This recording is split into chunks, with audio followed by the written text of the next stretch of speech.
내가 그녀를 만난 것은 운명이라고 믿는다. 그녀를 처음 본 순간부터 내 마음은 걷잡을 수 없이 빨려들었고 이 감정을 설명할 수 있는 단어는 오직 운명이라는 말뿐이었다. 김은숙.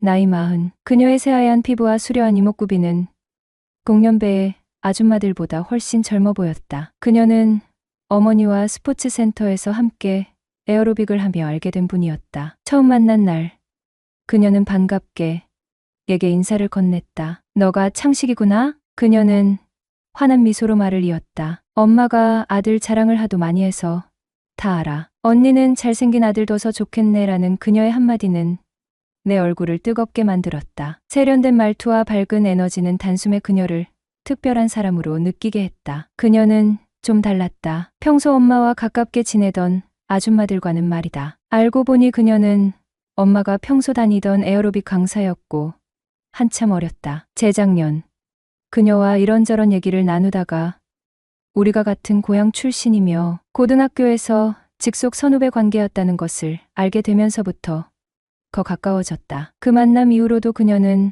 어머니와 자주 함께 어울리며 내 일상 속에 자연스럽게 스며들었다. 그녀와 대화를 나눌 때마다 그녀의 재치와 따뜻한 성격에 점점 더 빠져드는 나를 느꼈다. 그녀와의 만남은 단순한 우연이 아니었다. 그것은 분명 내 삶에 예정된 운명이었다. 어느 날 그녀가 내게 화분 몇 개를 옮겨줄 수 있냐고 물어왔다. 무거워서 혼자 들기 어렵다며 집까지 가져다 달라는 부탁이었다. 사실 그날은 친구들과의 약속이 있어 망설였지만 문득 어머니가 했던 말이 떠올랐다. 2년 전 그녀의 남편이 바람이 나 딸 희영이와 단둘이 지내고 있다는 이야기였다. 예민한 사춘기 딸과 함께하며 연애도 못하고 외롭게 지낸다는 그녀의 이야기는 왠지 모르게 내 처지와 닮아 보여 남 같지 않게 느껴졌다. 아파트 4층까지 화분 2개를 옮겨주고 난 뒤 그녀가 커피를 한 잔 건넸다. 거실에 앉아 따뜻한 커피를 마시며 잠시 대화를 나누었다. 창식이는 만나는 여자친구 있어? 저요? 없어요. 아줌마가 한 명 소개시켜주세요. 나는 장난스럽게 말했다. 그녀가 웃으며 대답했다. 호호. 나한테 그런 재주가 어딨어? 내 주변엔 다 아줌마뿐인데. 그럼 아줌마는 남자친구 있으세요? 그녀는 남자라는 단어에 살짝 얼굴을 붉혔다. 나도 없어. 하고는 커피잔 가장자리를 살짝 만지작거렸다. 그럼 많이 적적하시겠어요. 어디 가서 빨리 한 명 구하셔야겠는데요. 그녀가 눈을 살짝 흘기며 말했다. 너, 내가 적적한지 아닌지 어떻게 알아? 네? 그런 뜻이 아니라 그냥 희영이랑 단둘이 사시니 외롭게 지내실 것 같아서요. 그녀는 나를 가만히 쳐다보다가 웃음을 터뜨렸다. 그래, 창식이 눈에도 내가 외로워 보이는구나. 그냥 추측이에요. 제가 뭘 알겠어요. 나는 고개를 살짝 저으며 대답했다. 그녀가 장난스럽게 말을 던졌다. 그럼 창식이가 한 명 소개해 줄래? 나는 능청스럽게 말했다. 주변에 괜찮은 남자 있나 한번 찾아볼게요. 그녀가 웃음을 터뜨리며 말했다. 호호호. 방금 한 말 농담인 거 알지? 네. 저도 그 정도 눈치는 있습니다. 나는 그녀의 눈을 바라보며 장난스럽게 대답했다. 그녀가 커피잔을 내려놓으며 갑자기 말했다. 근데 창식이 또래 여자들한테 많겠네? 나는 의외의 질문에 살짝 당황하며 웃었다. 저요? 전혀요. 저 보기보다 숙맥이에요. 그녀가 눈을 반짝이며 말했다. 에이, 거짓말. 나 한테 하는 거 보면 보통이 아닌데. 그녀가 장난스럽게 팔꿈치로 나를 살짝 찌르며 말했다. 창식이는 보기보다 순수한 게 매력이야. 그녀의 행동에 순간 심장이 뛰었다. 그리고 며칠 뒤 보리를 보고 집으로 향하고 있는데 아파트 입구 계단 쪽에서 아야 하며 누군가의 비명소리가 크게 들려오는 거다. 깜짝 놀라 돌아보니 여자 하나가 발목을 접질렀는지 그 자리에 주저앉아 있었다. 난 당황스럽기도 했지만 주변에 마땅히 도와줄 사람도 없는 것 같아 그녀에게 다가갔다. 괜찮으세요? 일어서실 수 있겠어요? 아니, 안 괜찮은 것 같아요. 순간 그녀와 눈이 마주쳤는데 희영 엄마였다.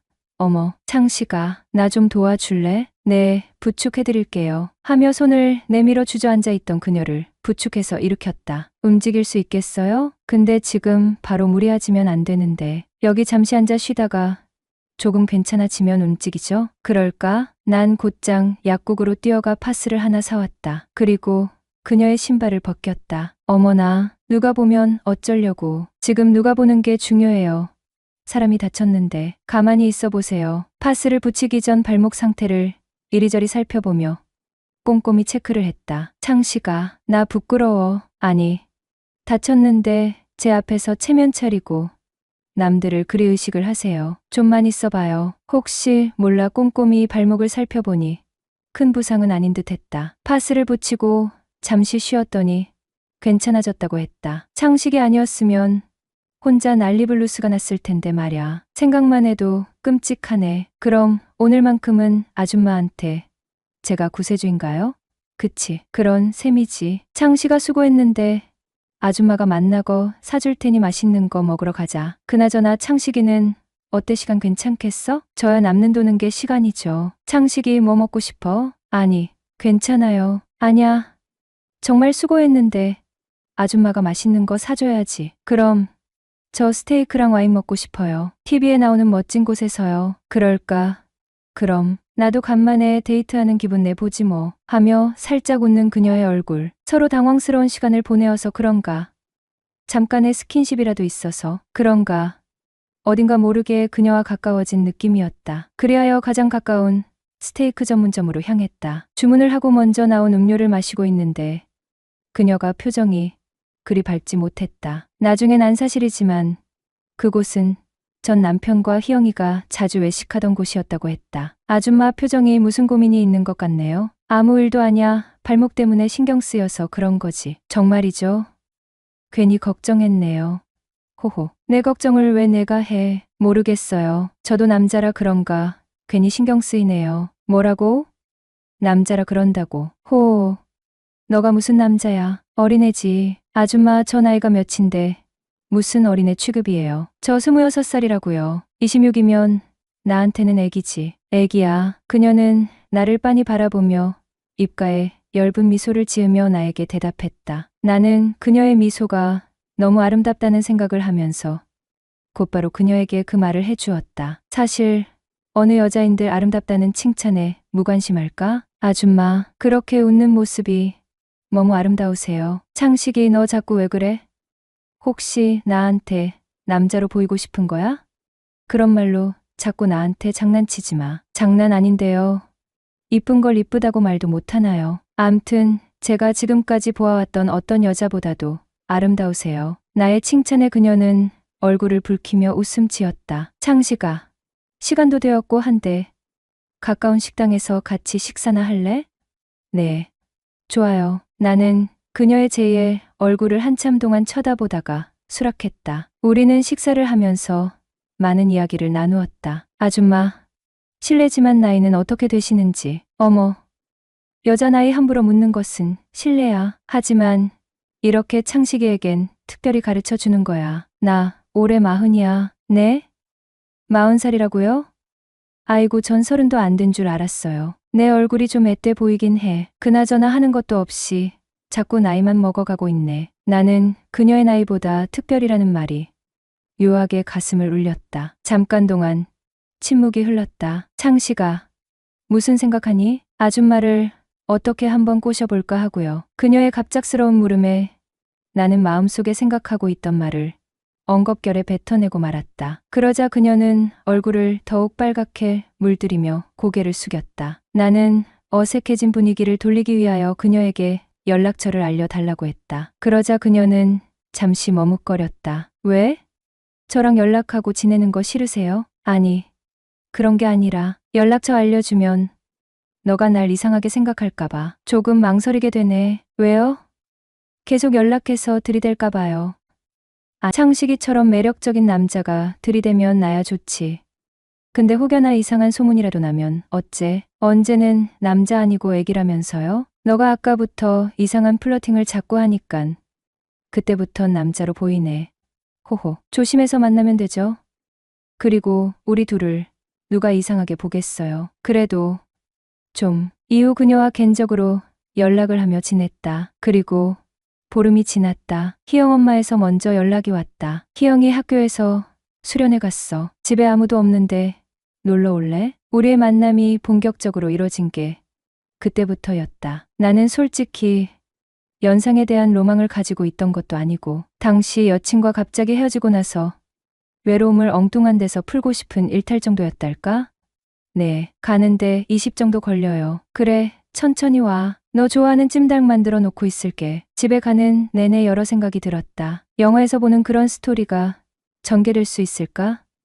은교처럼 말도 안 되는 연상연하 커플 말이다. 그녀 집에 도착하여 찜닭을 먹고 난 뒤 맥주를 한잔하다 이런저런 얘기하면서 새벽까지 술을 마셨고 그 사람도 나도 그 시기에 여자와 남자가 필요했던 시기였기에 물 만난 고기란 표현이 맞을진 모르겠지만 암튼 우린 일사천리로 남녀 사이가 되어버렸죠. 그렇게 저와 여자친구는 취업을 준비하는 동안 만나 1년 넘게 연애를 했습니다. 전 여친에게 환승이별 당하고 헤어진 지 2주차쯤 되는 날에 남친과 1박 2일 제주도 여행 가서 호텔 사진 찍어서 올리고 남친에게 받은 선물이라며 이것저것 자랑하듯이 스토리에 올리더군요. 저는 몸무게가 5kg 정도 빠졌고 한 달간 하루도 빠짐없이 전 여친이 꿈에 나타났어요. 꿈속에서만큼은 제가 한없이 매달려도 매몰차게 거절하고 저를 끊어내던 얼음 같은 모습이 아니라 서로 좋았던 모습들, 최고로 사랑한다고 느꼈던 순간의 모습들로 나타나대요. 일어나면 항상 가슴 한편이 찢어질 것 같이 아팠습니다. 첫사랑의 첫 연애도 아니었는데 그렇게 아픔을 남겨주고 떠날지 몰랐죠. 이후 1년 가까이 연애를 못하고 있다가 희영 엄마를 만난 거고요. 한창 나이에 수많은 소개팅을 하고도 눈에 차는 사람이 없어서 현타왔는데 왜 하필 애딸린 돌싱한테 꽂혀버린 건지. 나이차 14살, 돌싱, 양육 중인 딸 하나. 알면서도 시작했죠. 머리로 나뉜 거 하는데 정말이지 그땐 절실했거든요. 그리고 외적으로나 내적으로도 나쁘지 않았고요. 일단 만나보고 후회하자 싶었고 연애만 하는 건 괜찮을 거라 생각했죠. 저 부분들만 빼면 본인 능력도 있고 경제적으로도 탄탄하고 성격 모두 다 좋았네요. 근데 만나면서 이 사람도 날 너무 사랑해주고 아껴줘서 너무 행복하고 좋은데 사랑하는 마음이 클수록 너무 힘들고 마음이 아프더라고요. 미혼인 내가 이해해보겠다 했지만 그녀의 과거를 완전히는 이해할 수 없었고 나이 차이나 돌싱은 그렇다 쳐도 딸은 정말 어렵더라고요. 학교 상담이나 운동회 그리고 면접 교섭 가는 날이면 너무 우울해지고 그때마다 현실을 느끼게 되더라고요. 하지만 그 외에는 너무나도 좋았어서 서로 좋아하는 마음이 커질수록 미래를 그리게 되는데 우리 엄마가 허락을 해줄까?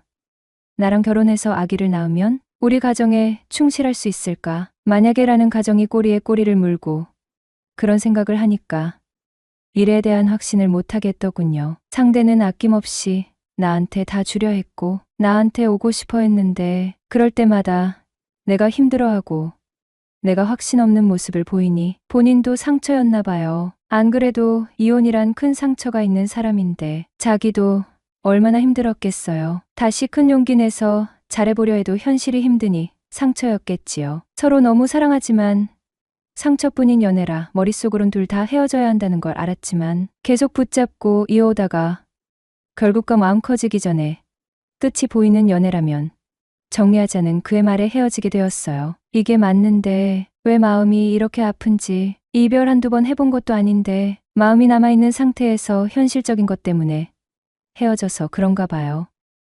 사랑이 깊어질수록 현실적인 장벽들이 더 크게 느껴지고 그로 인해 더 큰 아픔을 겪게 되는 경우도 있죠. 과거 연애에서 환승이별로 인한 상처를 극복하려고 애쓰셨던 만큼 이번 연애에서도 비슷하게 강렬한 감정을 경험하셨을 거예요. 특히 그녀를 사랑하면서도 딸과의 관계, 나이차, 그리고 결혼 후의 현실적인 문제들에 대한 걱정이 끊임없이 머릿속을 맴돈 것이 큰 부담이 되었을 겁니다. 서로 사랑하지만 현실적인 문제들로 인해 헤어질 수밖에 없었던 상황은 정말 안타깝습니다. 이런 경우 이별의 아픔은 단순히 감정적인 것이 아니라 이루지 못한 사랑에 대한 아쉬움과 더 잘할 수 있었을까? 라는 자기 탓까지 더해져 더욱 깊어지곤 해요. 이렇게 마음이 아픈 이유는 아직 사랑이 남아있고 또 현실적인 문제 때문에 헤어진 것에 대해 자신을 설득하는 과정이 어렵기 때문일 겁니다. 하지만 시간이 지나면서